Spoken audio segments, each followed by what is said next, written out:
Déjà, merci beaucoup pour cette invitation, hein. Je suis très honoré d'être là, voilà, d'autant plus que j'entends parler beaucoup de Tumo et voilà, j'avais aussi envie de rencontrer les équipes et les étudiants, qui suivent, ce cursus.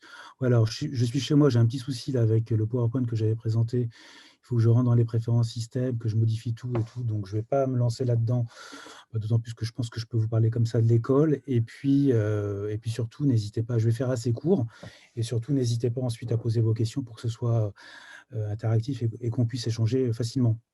Alors, l'école Louis Lumière, en quelques mots, alors qui on est? Alors, c'est une école, publique, qui est, sous la tutelle, hein, du ministère de l'Enseignement supérieur, on recrute à bac+2. Voilà, donc l'école Louis Lumière, et on délivre un diplôme de niveau master. Donc on rentre à l'école Louis Lumière pour 3 années, et on choisit, en formation initiale, en tout cas, un des 3 cursus, de l'école, donc un des 3 masters, le cinéma, la photographie ou le son. Alors quelles sont les spécificités de ces 3 formations? Alors la formation cinéma, c'est une formation qui est plutôt, dédiée au métier de l'image. C'est-à-dire qu'on va former pour le cinéma, la télévision, les séries, la production, audiovisuelle au sens large, des gens qui vont vraiment être, des spécialistes de l'image pour plus tard se destiner à être, directeur de la photographie, assistant caméra, cadreur, travailler dans l'étalonnage. Enfin voilà, c'est tous ces métiers-là qui sont notre force. Voilà, on a de nombreux anciens élèves qui sont passés par là. Voilà, par exemple, là, encore récemment, le directeur de la photo qui a gagné le César là, pour le film Adieu les cons, c'est Alexis Kevirchine, qui est un ancien d'école. Voilà, il y a vraiment, enfin, on est vraiment très bien placé à ce niveau-là. Après, dans le cinéma, on a des cours qui ne sont pas nécessairement liés à l'image. C'est-à-dire qu'on va avoir des ateliers d'écriture, on fait des films, on fait du montage. Donc quelqu'un qui ne voudrait pas faire travailler dans ces métiers-là pourra ensuite avoir des carrières dans d'autres secteurs. Mais voilà, mais la formation sera quand même orientée là-dessus. Et quelqu'un qui voudrait être, par exemple, que scénariste ou que réalisateur et ne pas s'intéresser à la technologie des caméras, des lumières, des sources, etc., et s'entourer de techniciens qui feront travail à sa place, sera malheureux parce que nous, précisément, on apprend ça. Mais voilà, mais on a voilà, aussi ces cours, ce qui fait qu'on a aussi des grands réalisateurs et des grandes réalisatrices qui sont issus des rangs de l'école. Alors ça, c'est pour le cinéma. Pour la photographie, donc on est sur le métier de photographe qui est un métier qui est très varié, très divers, donc avec des carrières dans les domaines, de la mode, de la publicité, de l'institutionnel, mais également, si vous voulez, tous les lieux où on va, travailler, l'image, produire des images de façon professionnelle, puisque l'aspect post-production est très important. Donc les gens qui font la photographie chez nous vont apprendre, la retouche, vont apprendre les logiciels de graphisme, vont faire de la post-production, d'images animées aussi. Ce qui fait qu'ils vont pouvoir travailler dans des laboratoires plus tard, dans le domaine de la post-production et plus généralement, dans l'industrie, de l'image, chez des constructeurs type Nikon, Canon, mais également dans des institutions culturelles, pour accompagner les projets artistiques. Donc c'est une formation qui permet, des débouchés extrêmement variés dans les secteurs de la photographie qui sont comme c'est son ambition première, mais également dans l'image. Ensuite, alors dans le domaine du son, la spécificité de l'école, c'est qu'on est, une des seules écoles, enfin la seule école publique en France, positionnée sur, tous les métiers techniques du son. C'est-à-dire, c'est le son pour l'image, donc les métiers d'ingénieur du son sur un plateau, de perchman, de monteur son, de mixeur, mais également la musique, la radio, le spectacle vivant, le jeu vidéo. Voilà, tous les secteurs industriels et culturels où on a besoin de travailler le son, d'accompagner des productions, de gérer ces domaines-là, nos étudiants vont être formés pour faire ça. Voilà, donc on a des gens qui vont travailler donc, dans le domaine du son pour le cinéma, pour la télé. Là aussi, dernier exemple, sur les Césars, dernier César, la monteuse son du film, alors là c'est adolescente, et le mixeur sont des anciens élèves de l'école, mais également la musique, la radio, pour travailler dans les institutions culturelles, voilà. Donc voilà, ça c'est à peu près les métiers auxquels on forme. On recrute à l'école sur concours, donc c'est une école publique gratuite. Donc on a 3 concours, un par master. C'est un concours qui a lieu, en 2 étapes. On est recruté d'abord sur dossier. Alors grosso modo, le dossier, vous allez travailler, vous allez déjà exprimer votre envie et montrer votre motivation en expliquant un petit peu votre parcours et vous allez faire de l'analyse, d'images, si vous voulez faire cinéma, de photographie si vous voulez faire photo, de son si vous voulez faire son et vous allez avoir environ 3 semaines pour remettre votre analyse, heu, aux personnes qui vont ensuite l'évaluer.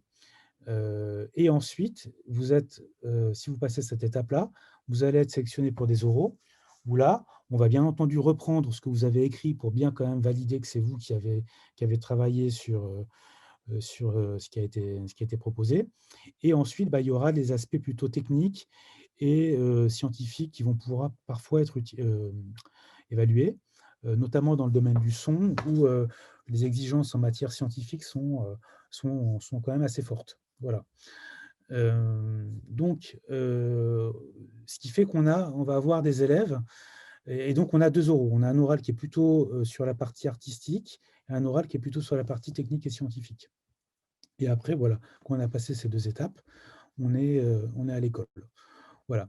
Ce qui fait que si vous voulez, on a par chacune des parce que la question qu'on nous pose toujours, c'est quelles sont les études à faire pour entrer à l'école puisque c'est un bac+2. Alors déjà, quelles sont les études au niveau du bac et ensuite, pour le bac+2? Et nous, on répond, systématiquement, il y a pas de voie privilégiée parce que, il y a pas d'études qui permettent de faire tout ce qu'on demande nous au concours. Voilà, vous avez des formations qui vont vous apporter certains aspects, des prérequis qui sont exigés pour le concours, mais pas toutes. Et puis même, il y a des gens qui viennent à l'école et qui ont fait des études qui ont absolument rien à voir avec l'image, et le son, voilà, en sciences politiques, en médecine, par exemple. Voilà. Alors cependant, il y a quand même quelques profils types qui se dessinent. Alors en cinéma, on va toujours commencer comme ça, par ordre alphabétique, cinéma, photo, son.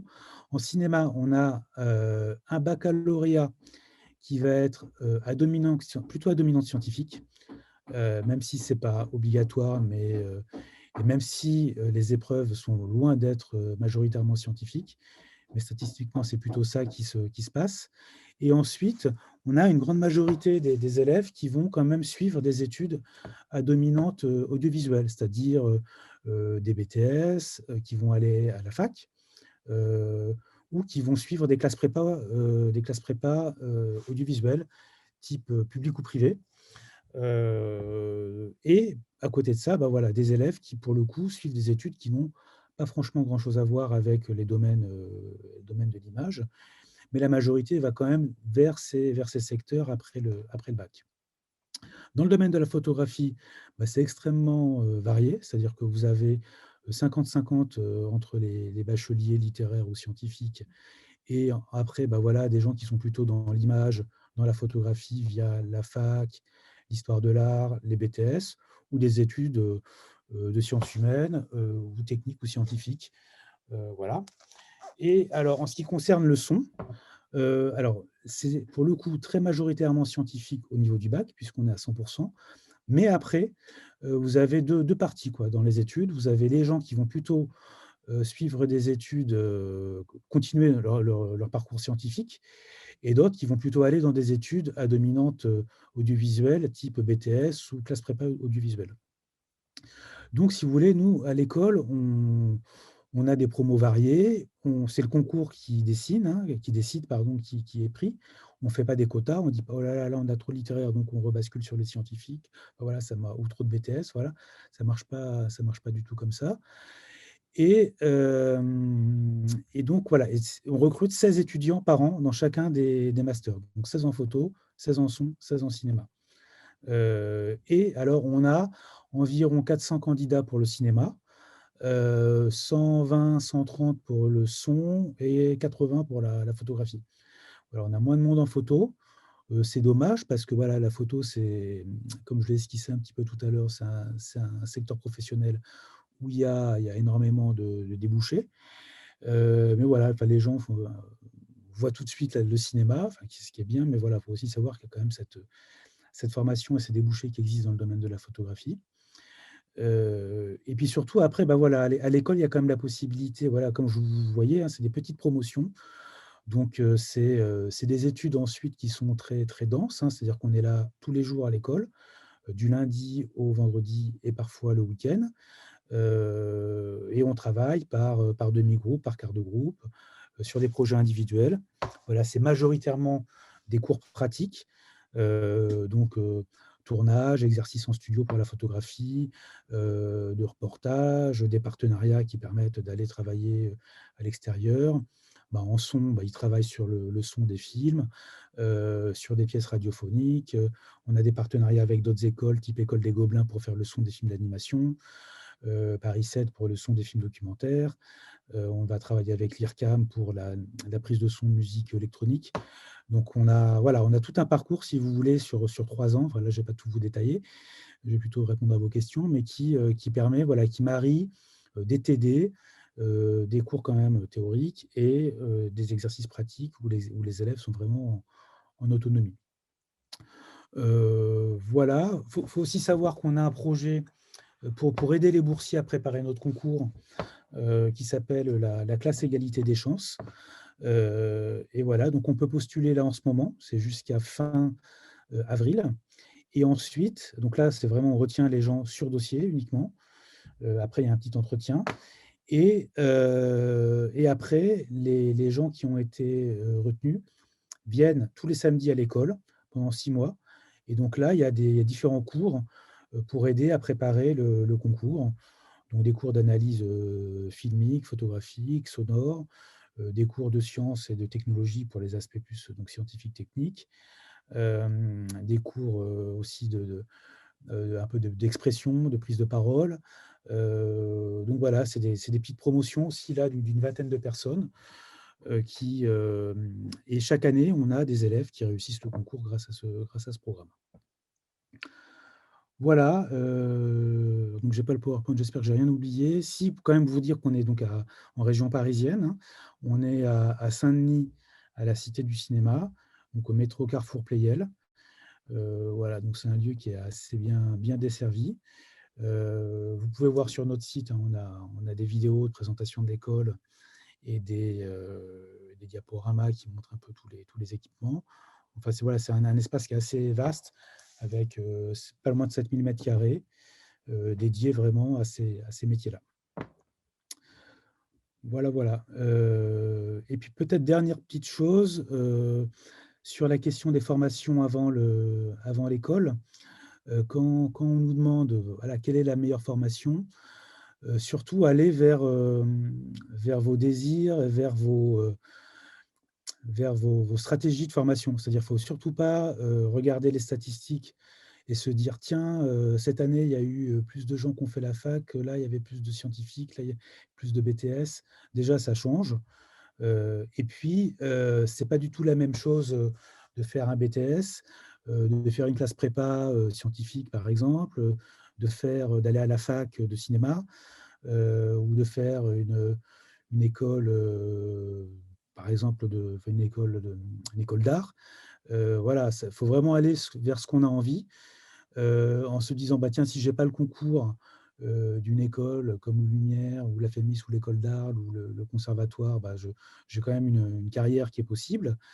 Et puis après, bah, compenser par du travail personnel. Voilà, un BTS, c'est une formation de technicien audiovisuel pour travailler pour la télévision qui dure 2 ans.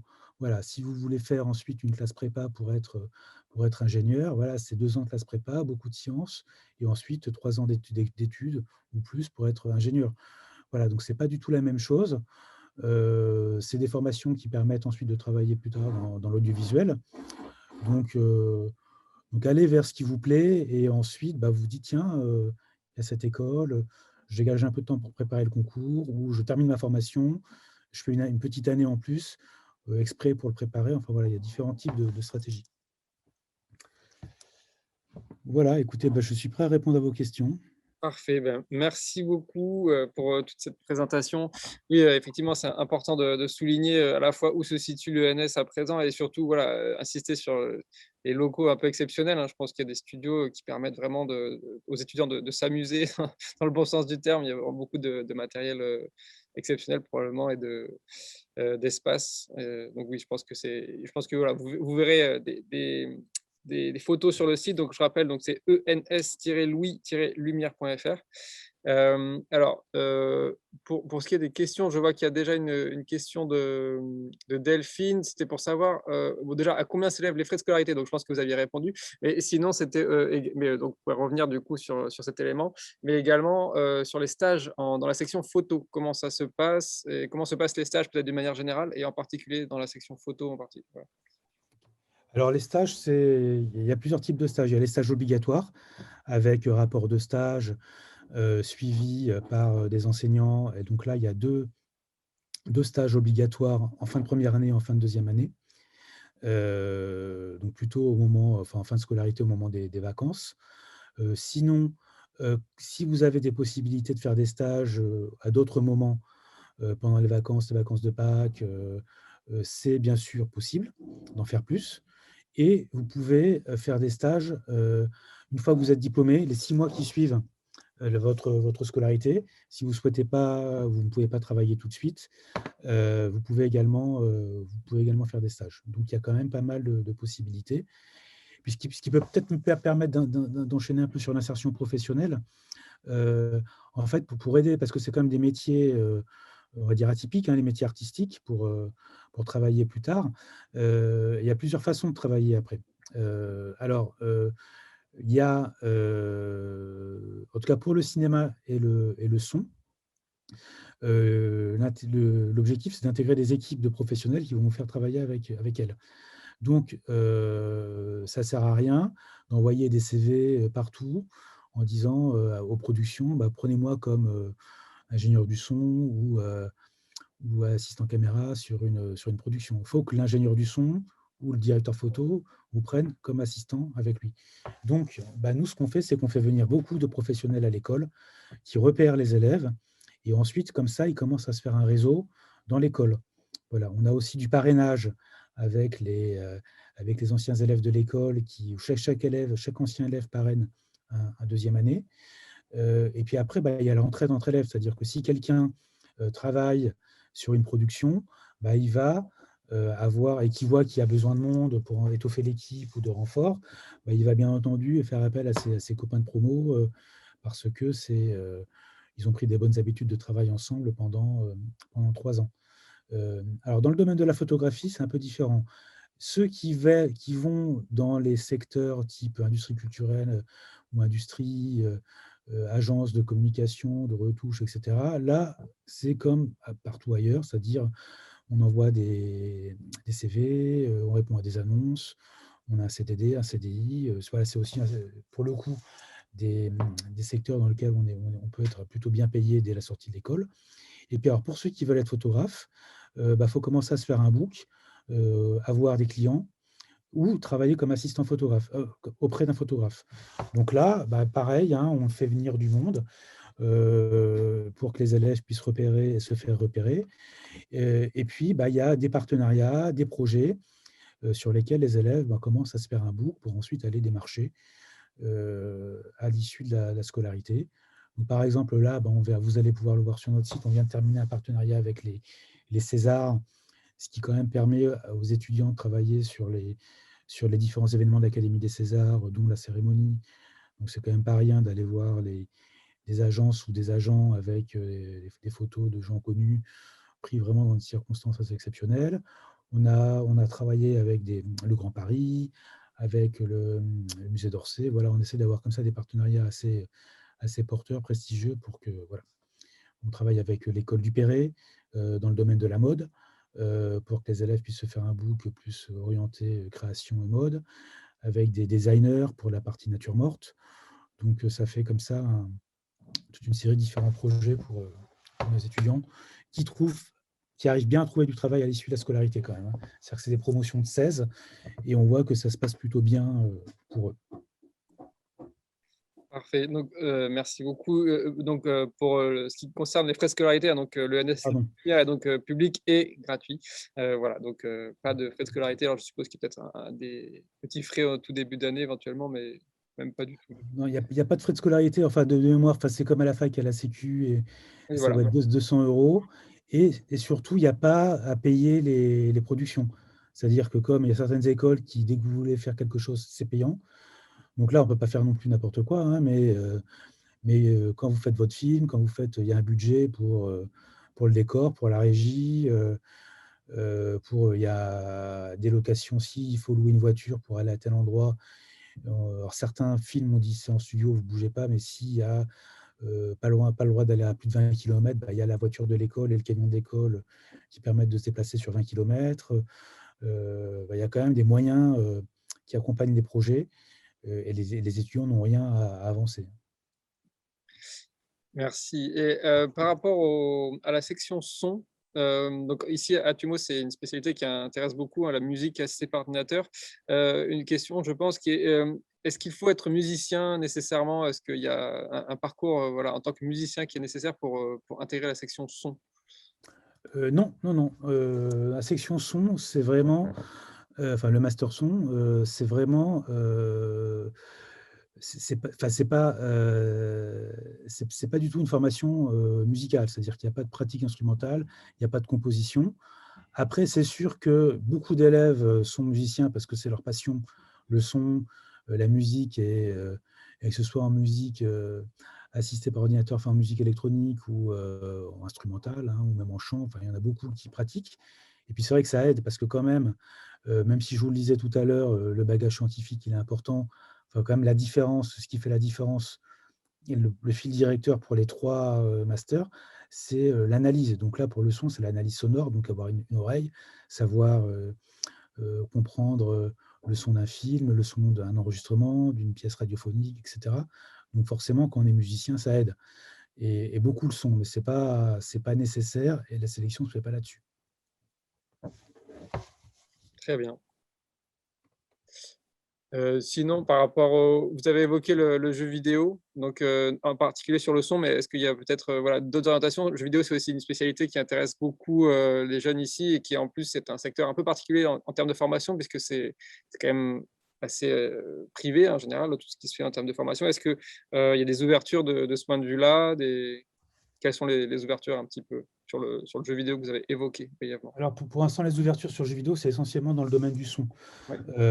Parce qu'en fait, comme les élèves, ont cette formation généraliste qui leur permet de faire de la prise de son musicale, parce que voilà, par exemple, on a un studio de musique à l'école, on a des musiciens qui viennent, pour ensuite travailler, des étudiants qui pourront plus tard travailler dans les studios, travailler dans la prise de son de concerts. Voilà, mais ils savent aussi faire du montage, son, du mixage. Donc si du sound design, retravailler, modeler des sons et cetera.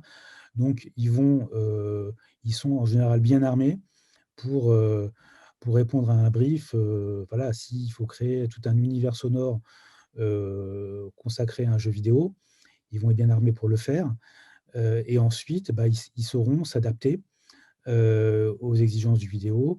Alors, bah, créer des boucles, enfin des gimmicks et cetera.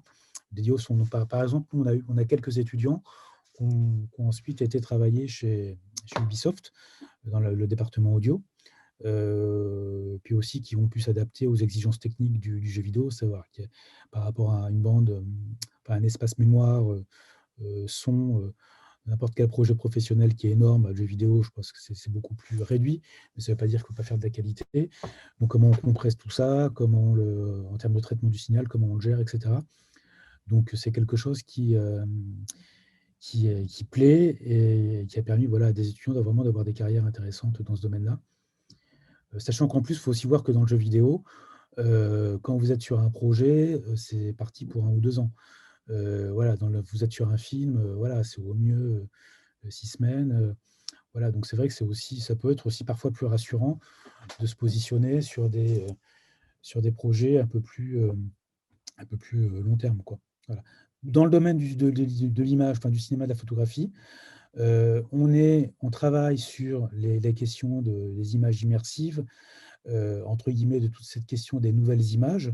Donc, on a des étudiants qui se positionnent là-dessus, mais on n'a pas, si vous voulez, de cours intégrés à l'école dédiés aux jeux vidéo.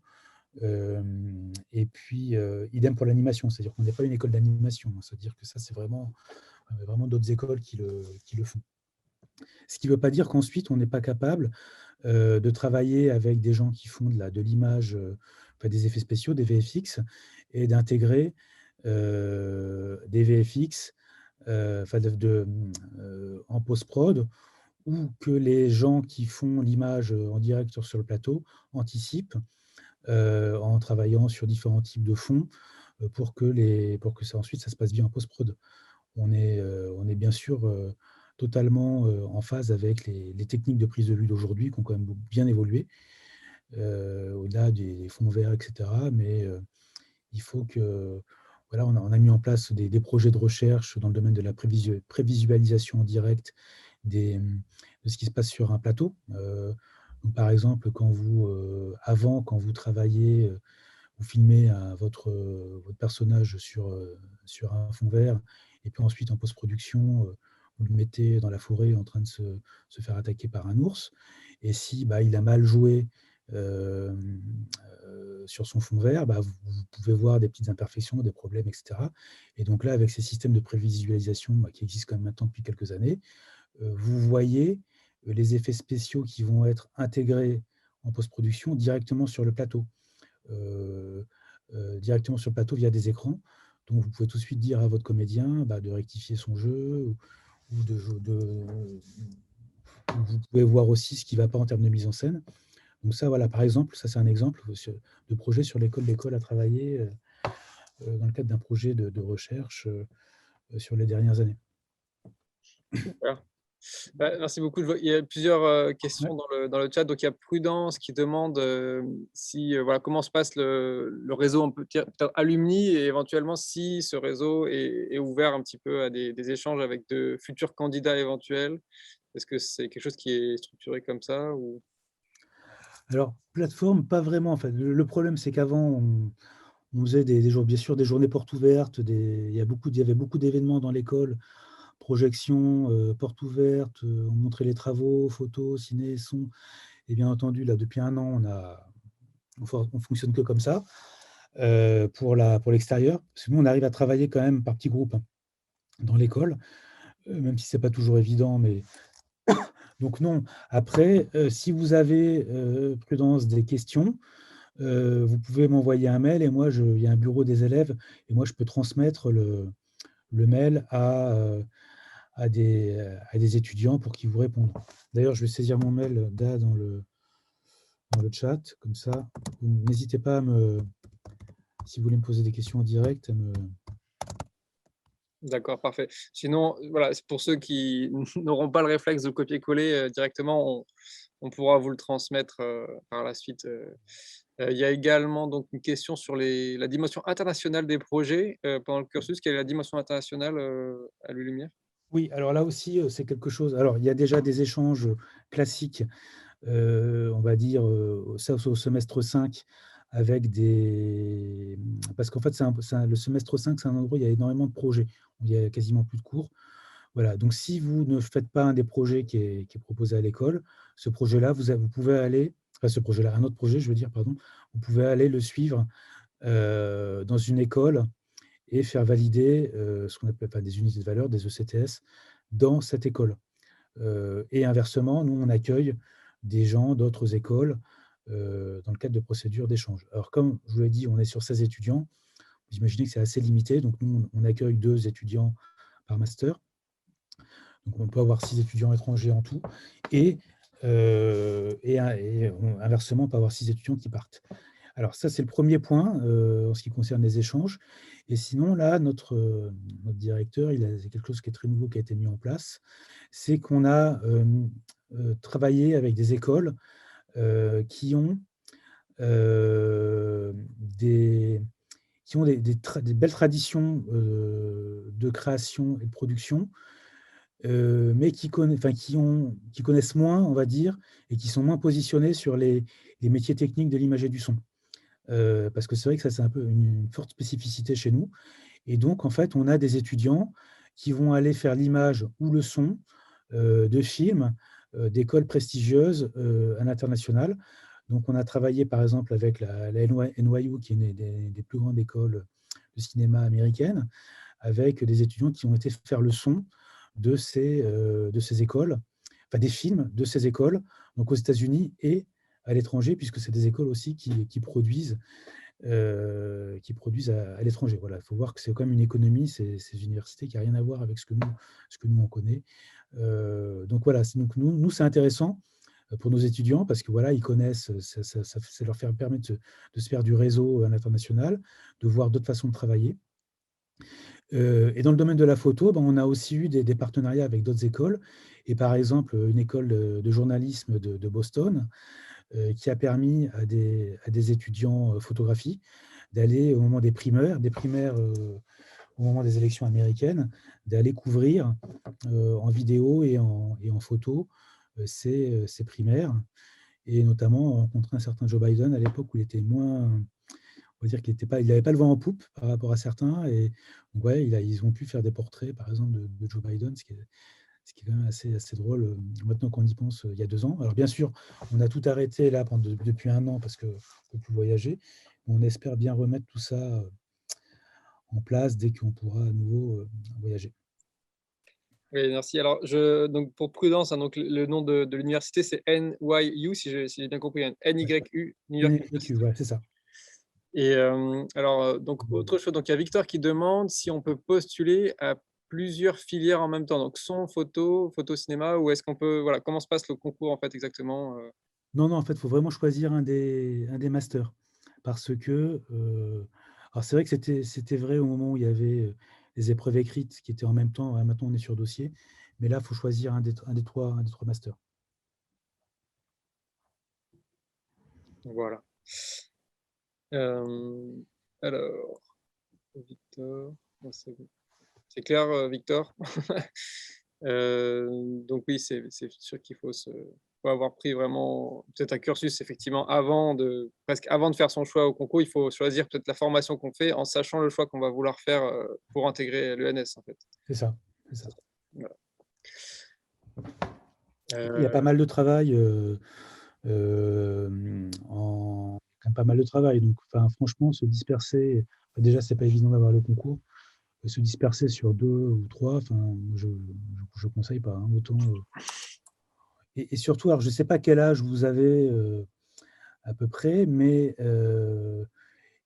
surtout en termes de préparation, profitez du temps que vous pouvez avoir à l'avance pour regarder des films, voir des photos, écouter des sons, et vraiment exercer son œil, son oreille, et avoir une analyse active de différents projets culturels, enfin des différentes œuvres, pardon, qui vous sont proposées. Parce que ça, c'est quelque chose qui se bachote pas, qui se fait avec le temps, qui est plutôt sympathique à faire. C'est-à-dire que voir un film et ensuite avoir une analyse filmique, essayer de comprendre comment a été tourné tel plan, etc. Bah, ça, c'est quand même des choses qui sont passionnantes. Puis si après vous voulez en faire votre métier, bah, j'ai envie de dire, voilà. Et c'est vrai que ça, c'est vraiment important. Les gens, comme nous, c'est vrai qu'on a une partie scientifique, et c'est souvent ce qui fait le plus peur parce que voilà, c'est un peu atypique par rapport à certaines écoles d'art. Mais il faut voir que c'est statistiquement le concours, c'est vraiment pas ça qui est le plus compliqué, même pour les gens qui ont plutôt un profil littéraire. Alors, je parle pour le cinéma et la photo. Pour le son, c'est vraiment, pour le coup, vaut mieux avoir quand même un profil scientifique.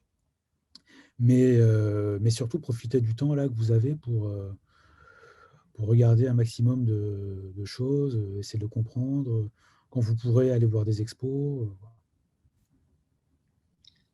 Est-ce que vous pourriez nous en dire un tout petit peu plus précisément sur la classe égalité des chances pour savoir comment ça se passe plus précisément et à quel public ça s'adresse en particulier?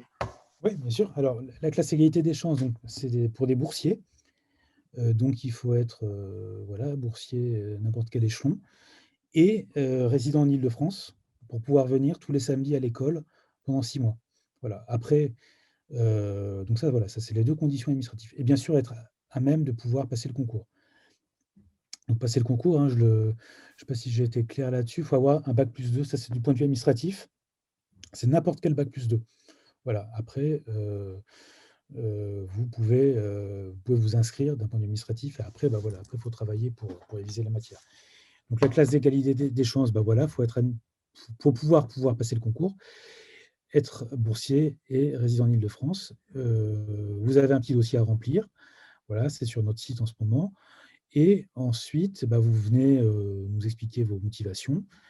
Et après, vous avez notre programme aussi qui est en ligne. Vous avez des cours d'histoire du cinéma, d'histoire de la photo, d'analyse. On vous montre des extraits de films, vous échangez avec vos camarades. Vous avez des cours d'histoire des techniques, d'optique, d'électronique. Voilà, un petit peu tout le programme du concours est balayé.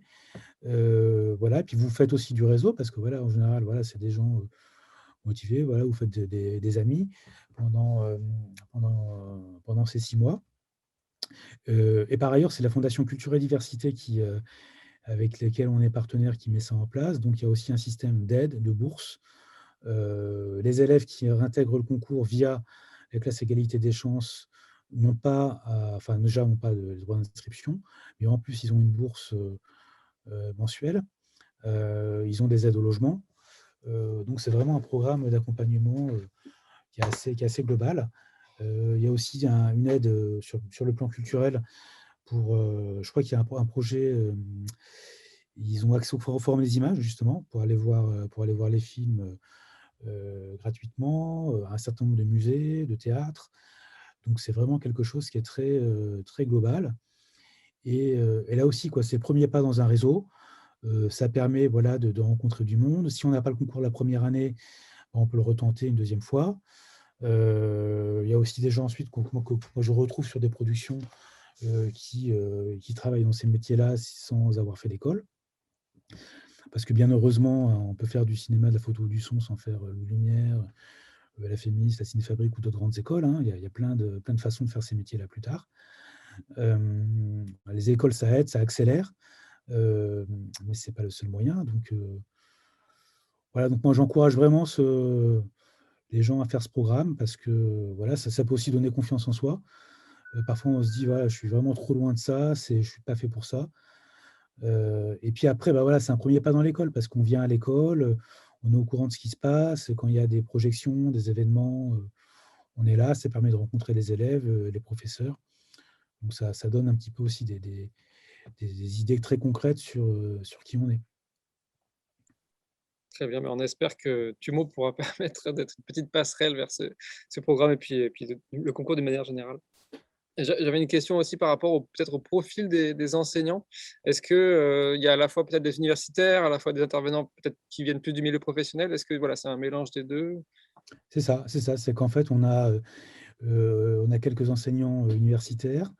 On a des enseignants qui sont dits permanents, qui sont là plutôt pour la partie théorique, mais qui ne sont pas forcément universitaires. Donc, par exemple, on a quelqu'un comme au lycée qui est agrégé de physique pour la partie scientifique. Enfin, on a deux agrégés de physique. Ah non, je crois que l'autre, il a un doctorat. Enfin, ouais, bref, on a des permanents plutôt sur la partie scientifique, technique et esthétique. Et puis, on a voilà, beaucoup d'intervenants extérieurs professionnels qui couvrent vraiment tous les champs de nos métiers et qui viennent d'une journée à 3 mois selon les cas, quoi. Donc c'est assez, voilà, on a vraiment beaucoup de statuts dans l'école, quoi. On a vraiment des enseignants-chercheurs, des titulaires du secondaire. On a des contractuels, CDI à temps plein. Puis on a des intermittents, on a des auteurs photographes qui viennent. Enfin voilà, c'est très varié. Des musiciens, auteurs musiciens aussi qui viennent pour faire tout ce qui est prise de vue, prise de son, pardon, dans le cadre des exercices pour le master son.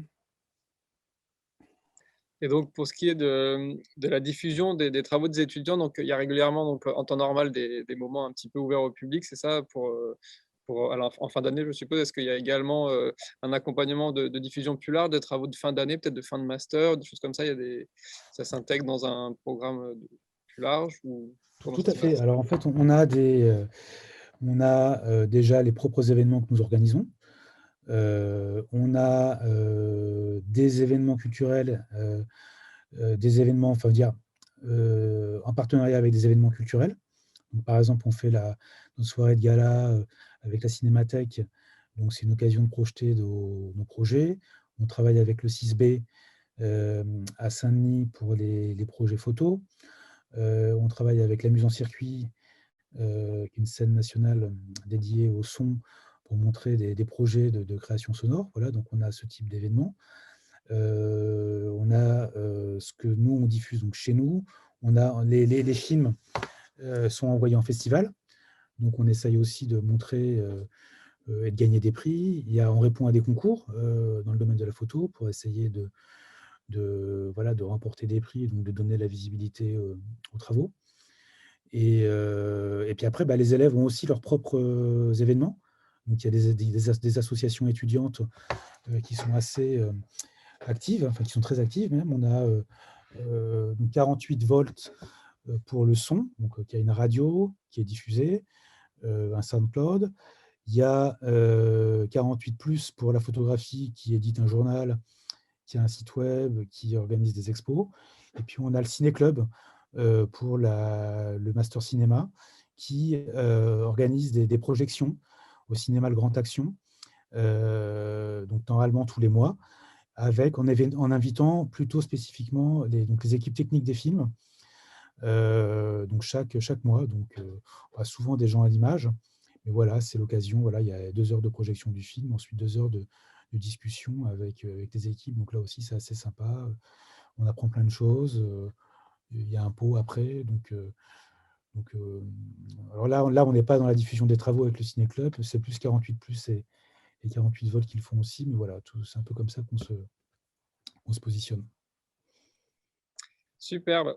Écoutez, je pense qu'on a bien compris que les étudiants de de Louis Lumière sont chouchoutés et ont beaucoup de chance. Donc je pense qu'on va évidemment inviter tout le monde à candidater. N'hésitez pas, donc vous avez eu l'adresse com@ens-louis-lumière.fr et donc ou sinon allez voir directement sur le site ens-louis-lumière.fr.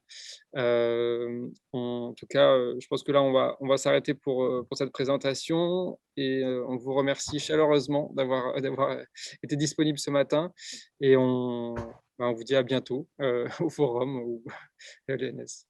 Écoutez, Merci beaucoup. merci beaucoup à vous. Puis bravo pour cette journée. Là, j'ai vu votre programme, c'est vraiment super. Il y a plein d'écoles très intéressantes. Donc, profitez bien. Je sais que c'est pas facile d'avoir des informations sur. Puis c'est un peu angoissant l'orientation. Ouais. Mais voilà, profitez bien de ce type de moment pour poser toutes les questions, bien vous renseigner. Et puis, vous avez mon mail. Donc, si vous avez besoin d'autres infos, n'hésitez pas. Voilà, donc tout à l'heure, juste après la pause déjeuner à 14h, on accueille Lina avec notamment la classe alpha, donc qui est peut-être voilà, un peu en lien, mais à un niveau avant le niveau master. Voilà, donc je pense que voilà, merci beaucoup et à bientôt. Merci, à Bonne bientôt. journée, au revoir. Au revoir.